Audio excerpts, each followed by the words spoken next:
Gujarat stone quarry ઉદ્યોગ આજથી બંધ થતાં વિકાસના કામો પર અસર પડવાના એંધાણ સર્જાયા છે, જેમાં ક્વોરી ઉદ્યોગ દ્વારા પડતર પ્રશ્નોને લઈ આજથી હડતાળ કરવામાં આવી છે, જેમાં તાપી જિલ્લા સહિત રાજ્યમાં ક્વોરી સાથે સંકળાયેલા લોકો ક્વોરી ઉદ્યોગકારો સાથે આજથી હડતાળ પર ઉતરી ગયા છે, જેમાં તેઓની અલગ અલગ માંગોને લઈ હડતાળ પર જતા વિકાસના કામો બંધ થયા છે.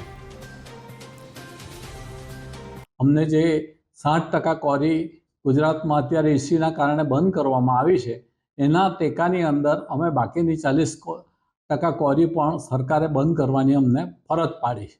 એટલા માટે અમે આ ક્વોરી ઉદ્યોગ 2/10/24થી કમ્પ્લેટ ગુજરાતની અંદર બંધ કરીશું. આના કારણે ગુજરાતની અંદર મોટા મોટા પ્રોજેક્ટો જેવા કે bullet train, express way, metro train, હાલમાં જે ખાડા પડ્યા છે, રસ્તાના નવા કામો મંજૂર થયા છે અને કન્સ્ટ્રક્શન અને અનેક કામો અટકી જશે.